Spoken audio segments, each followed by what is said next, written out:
Muito boa noite aos queridíssimos amigos que muito carinhosamente nos acompanham nesse estudo da obra Missionários da Luz, de autoria de André Luiz, Espírito André Luiz, pela psicografia de Chico Xavier, quer estejam nos acompanhando agora, durante essa transmissão ou posteriormente, sejam todos muito bem-vindos a esse espaço de estudo, de conhecimento, mas, acima de tudo, de muita vontade de autotransformação, de melhoria interior, de crescimento espiritual. Na noite de hoje, nós vamos dar início ao estudo do capítulo 6º, que é muito interessante, vai ser muito enriquecedor para nós, porque vai falar sobre um tema muito importante, inclusive dá título ao capítulo, que é a oração. O título e o tema do capítulo serão esses: a oração. Nós vamos descortinar muitos âmbitos sobre a oração que geralmente nos passam assim despercebidos. Primeiro porque a oração, para muitos de nós, vai ser aquele hábito que se juntou à nossa movimentação verdadeira de fé, mas que pode muitas vezes ser realizado ali a conta de automatismo, onde nós agradecemos, fazemos pedidos, mas com pouca profundidade, digamos assim, com pouca inspiração.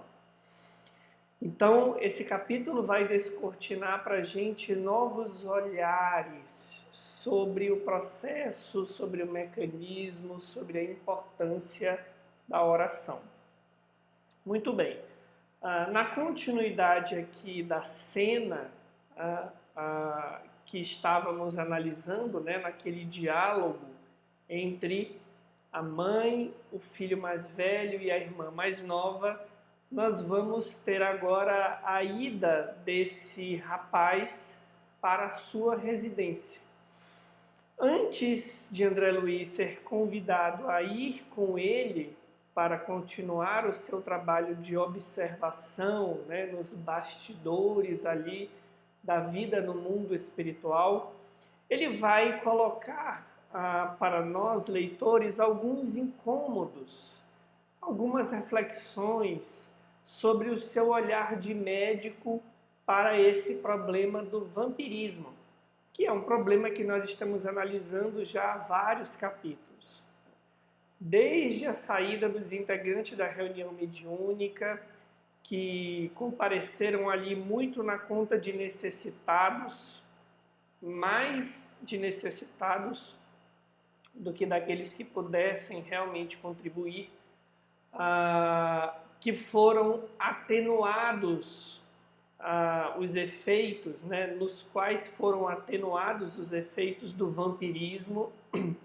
Vimos a saída desse grupo do Centro Espírita, muito otimismo, muita renovação dos votos de trabalho no Espiritismo, mas à medida que eles se afastam ali do Centro Espírita, retomam velhos padrões. Isso nós estávamos vendo até a semana passada.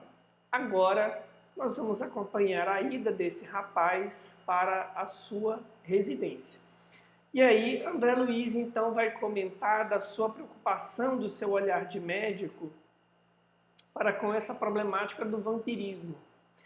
Afinal de contas, o que fazer?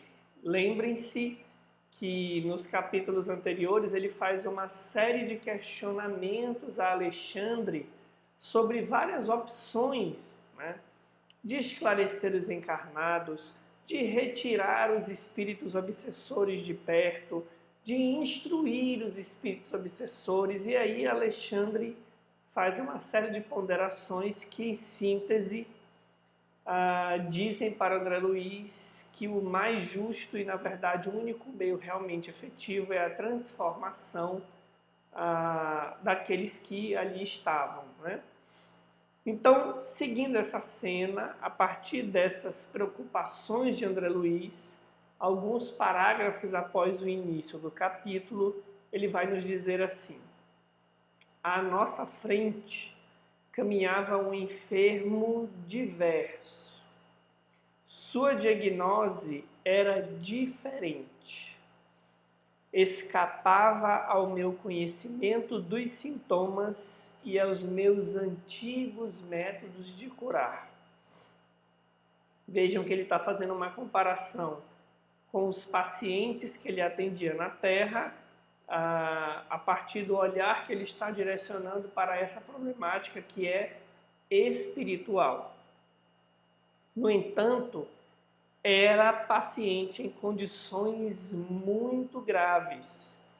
Viam-se-lhe os parasitos escuros, observava-se-lhe a desesperação íntima em face do assédio incessante. Não haveria remédio para ele, estaria abandonado e era mais infeliz que todos os doentes do mundo, para os quais, na extrema maioria, há sempre algo a fazer, né? Que fazer para aliviar-lhe as dores terríveis a se manifestarem à maneira de angustiosas e permanentes inquietações? Por que fatores ministrar o socorro indispensável? Então, André Luiz coloca essas questões, essas preocupações, né, mentalmente. E aí Alexandre, então, percebendo-lhe a linha de reflexão, a linha de raciocínio, vai dizer que essas interrogações são portadoras de grande bem para o coração de André Luiz. E prossegue dizendo que ele começa a observar as manifestações do vampirismo, aos quais não se circunscrevem aos ambientes dos encarnados. E aí Alexandre vai fazer uma série de considerações afirmando aquilo que nós já estudamos lá anteriormente, quando focamos exclusivamente no problema do vampirismo, de que essa questão, segundo uma das maiores estudiosas do tema, né, a nossa querida Sueli Caldas Schubert, o vampirismo é um paradigma de relação que se estabelece entre as criaturas, quer elas estejam no corpo ou fora dele. Então Alexandre vai dizer que o mundo espiritual, as regiões de sofrimento, estão repletas desse padrão de relação, nas quais há uma permuta doentia de energias, de vibrações e de padrões mentais. E aí André Luiz, então, vai destacar que o campo médico é muito maior depois da morte do corpo. E Alexandre concorda, dizendo, sem dúvida, quando compreendemos a extensão dos ascendentes morais em todos os acontecimentos da vida. Então vejam só, compreensão dos ascendentes morais em todos os acontecimentos da vida. Para o encarnado, haverá sempre a tentativa de buscar explicações, principalmente no campo da ciência, que é a linguagem, o campo predominante, né, na nossa civilização, com a própria permissão de Deus, que enviou espíritos para que a humanidade pudesse avançar nesse destino do raciocínio científico, mas que muito em função dos abusos religiosos, a ciência colocou de lado qualquer outro aspecto que não sejam aqueles que possam ferir os sentidos imediatamente. Então, essa busca de compreensão das causas entre os encarnados vai sempre em questões materiais, orgânicas, mecânicas, políticas. Raramente, para não dizer quase nunca, nós falamos em problema moral. Até porque entre os encarnados, essa expressão será muito confundida com moralismo, que é quando eu imponho os meus valores sobre o outro, desacreditando esse outro de forma agressiva, de forma violenta, física ou simbólica, né? Eu vou ter ali uma rigidez que é condenatória. Mas a compreensão dos ascendentes morais não se trata desse aspecto com o qual a maioria dos encarnados entende o problema moral. Quando Alexandre está falando de ascendentes morais, ele está falando do nosso padrão de relacionamento com as leis de Deus. A vida moral é a vida que fala dos valores que o espírito escolhe para guiar a sua caminhada na terra ou no mundo espiritual. Porque nós temos uma vida e várias existências. A vida do espírito é única, mas ele tem várias existências em vários corpos, em vários lugares, em várias culturas diferentes. Então, a escolha desses valores que vão guiar a nossa vida é o que André Luiz está chamando de, Alexandre está chamando de ascendentes morais. Os nossos valores de vida determinam os nossos comportamentos, as nossas ações, antes os nossos pensamentos. E aí, a fala de Alexandre é fenomenal, porque é como se ele estivesse dizendo assim: por detrás de todas as problemáticas humanas, há que se considerar o problema da ascendência moral. Ou seja, em base de que valores nós estamos nos relacionando conosco, com o outro, com Deus, com a sociedade, com os diversos grupos. Isso é a origem principal de todas as dificuldades que nós encontramos na Terra e em qualquer outro ponto do universo em que as criaturas estejam ainda se aclimatando à vivência da lei de Deus.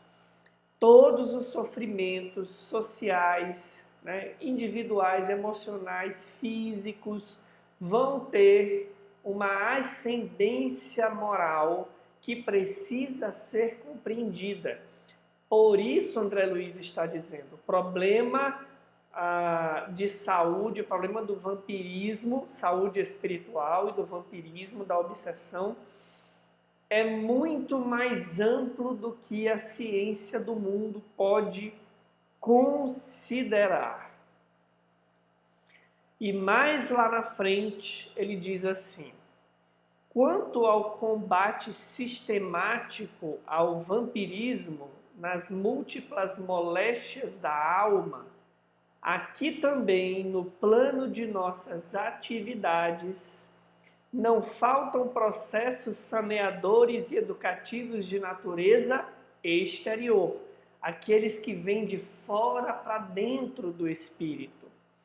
No entanto, examinando o assunto na essência, somos compelidos a reconhecer que cada filho de Deus deve ser médico de si mesmo e, até a plena aceitação desta verdade com as aplicações de seus princípios, a criatura estará sujeita a incessantes desequilíbrios. Há que se ter recursos exteriores. O passe, a oração, a meditação, a prática da caridade moral ou material, mas cada um de nós precisa ser médico de si mesmo, ou seja, precisa aprender a escolher os valores com os quais está vivendo. Esses valores me aproximam ou distanciam da lei de Deus. Lei essa que o Espiritismo nos coloca ali com tanta propriedade. E aí, mais na frente, prosseguindo, Alexandre vai então convidar André Luiz a entrar na residência desse rapaz, né? E aí ele vai então continuar o seu comentário. Há diversos processos de medicação espiritual contra o vampirismo, os quais poderemos desenvolver em direções diversas, mas para fornecer a você uma demonstração prática, visitemos o lar de nosso amigo, conhecerá o mais poderoso antídoto. E aí André Luiz registra interessado, né, nesse aspecto que os vampiros que acompanhavam o rapaz vão ser impedidos de adentrar neste lar. Ele diz assim: alguma coisa impedia-lhes acompanhar a vítima ao interior. Então imaginem a cena, o rapaz que vinha na companhia dos obsessores, né, nas vias públicas, ao adentrar o seu lar, entra sozinho, porque alguma coisa ali impede a entrada dos seus companheiros espirituais, né, dos seus vampiros, dos seus obsessores. E aí André Luiz diz: curioso, observei que as entidades infelizes mostravam-se agora terrivelmente contrafeitas. Naturalmente, acentuou meu generoso companheiro, você já sabe que a prece traça fronteiras vibratórias. E aí André Luiz vai confirmar que sim, que já tinham observado experiências dessa ordem.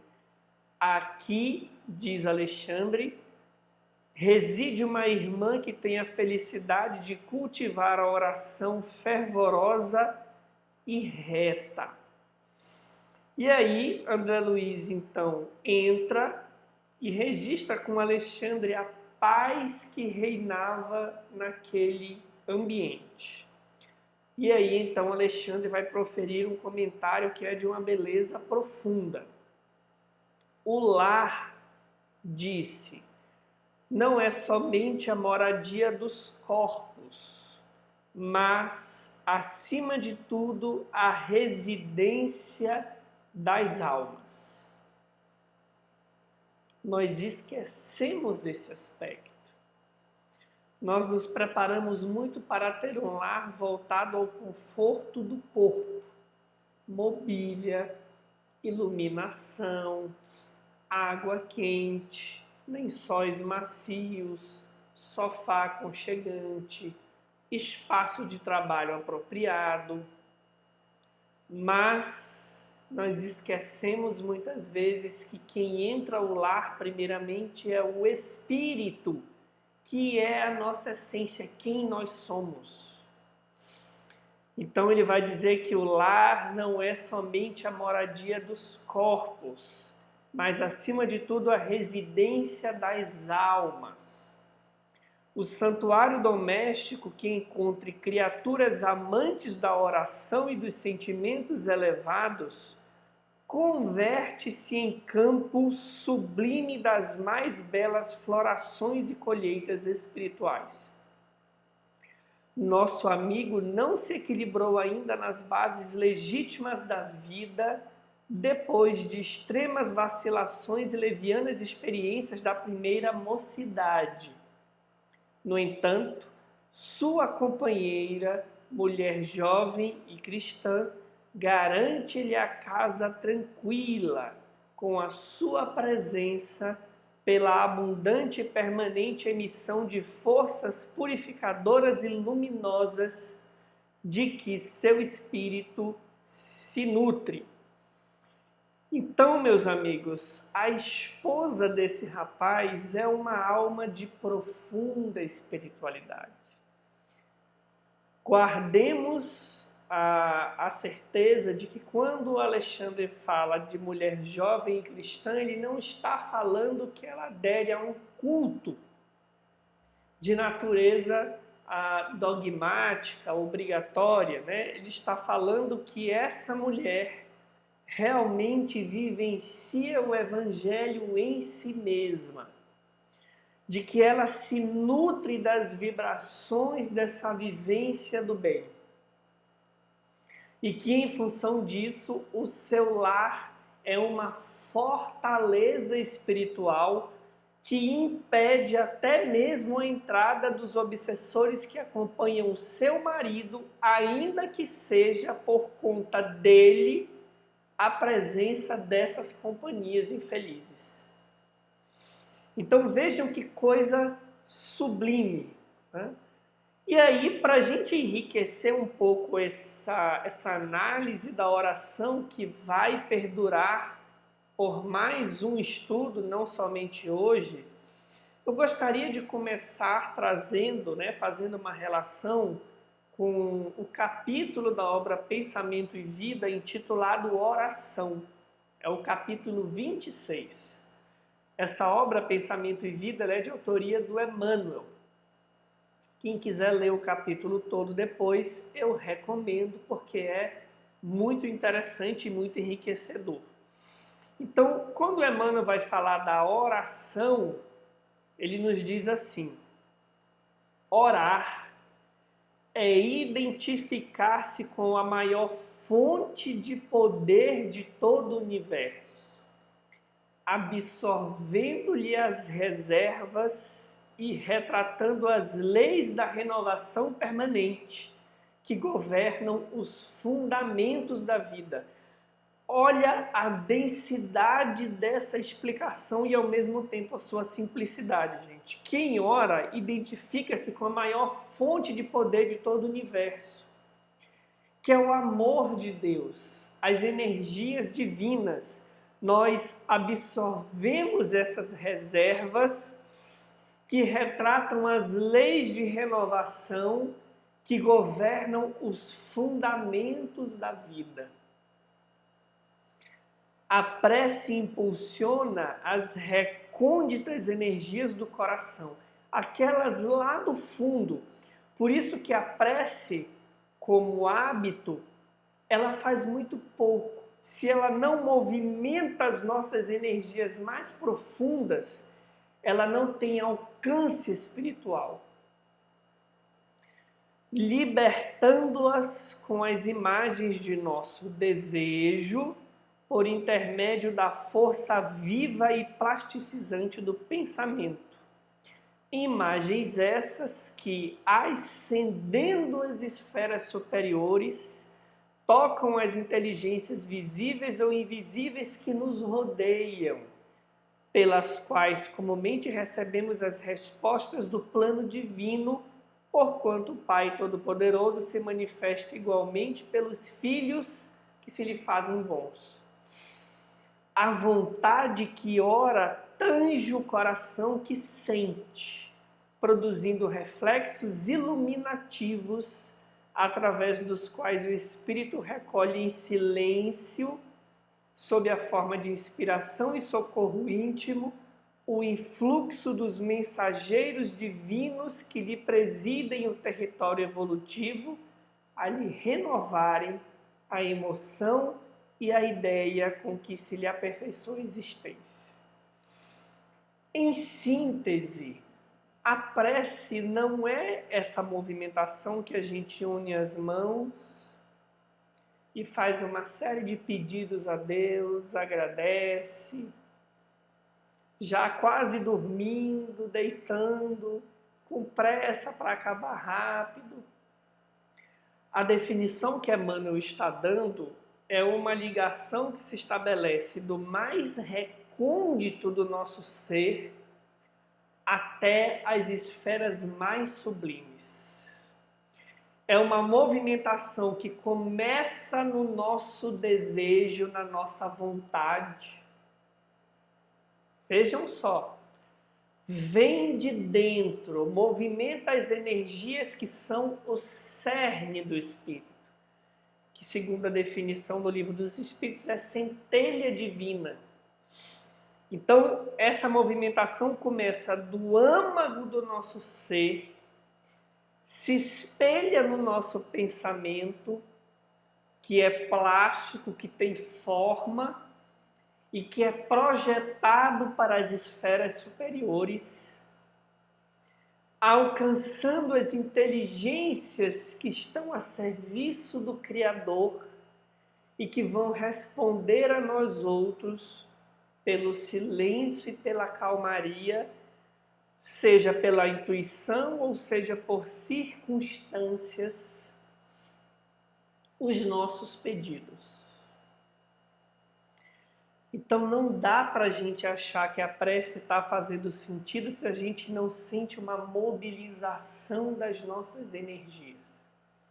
Se a gente não sente uma mobilização dos nossos sentimentos mais profundos, essa prece está sendo quase vazia. É como se a gente estivesse, na linguagem do Espiritismo, aplicando um passe a alguém. A gente projeta uma energia que preenche o ambiente e extrapola essa esfera e vai buscar no recurso mais sagrado do universo, nas energias mais puras, nessa conexão com o divino, que nos responde por meio das criaturas que trabalham em seu nome, nós vamos buscar os recursos de que nós precisamos. Então, é aquele mandamento de Jesus, ou melhor, aquela fala de Jesus quando diz que cada um busca aquilo que está em seu próprio coração. O lar sendo a habitação das almas, vai refletir aquilo que está em nosso próprio coração. Nós podemos ter casas, humílimas, mas que são verdadeiros palácios espirituais. E podemos ter palácios materiais que são verdadeiras choupanas espirituais. O que determina isso é a vivência do coração de quem ali habita. E a oração é o recurso pelo qual nós arrumamos o ambiente da nossa casa. A gente não faz a faxina, na casa, aplicamos os produtos, a vassoura, o aspirador, o pano, o espanador. A oração é essa higiene, essa proteção espiritual. Mas ela não pode ser feita só da boca para fora, ela precisa ser essa movimentação de energias. E vejam que ela tem alcance tal que mesmo o processo de vampirização se dando pelos erros e equívocos desse rapaz, a oração da sua esposa é capaz de impedir a entrada desses espíritos no ambiente doméstico. Então, é desse recurso que Alexandre está falando, meus amigos. E aí eu gostaria de deixar o convite para a gente analisar essa semana como anda a nossa oração e se ela está realmente construindo o nosso ambiente doméstico em âmbito espiritual. Nós estamos orando com pressa, nós estamos orando erraticamente, rápido, superficialmente, ou nós realmente temos um retrato do nosso interior ali quando a prece se inicia, a gente se asserena e a gente movimenta as nossas energias. Como nós estamos orando e como está a ambiência espiritual da nossa casa. é a pergunta que eu deixo para reflexão nessa semana. Na semana que vem a gente vai aprofundar ainda mais esse entendimento sobre a prece, sobre a oração, expandindo o nosso olhar. A gente se vê lá. Eu desejo a todos uma ótima semana. Deixem aí os comentários, as dúvidas, né, que a gente vai responder lá na nossa live do primeiro mês de junho. Fiquemos com Deus. Um abraço e até o próximo sábado.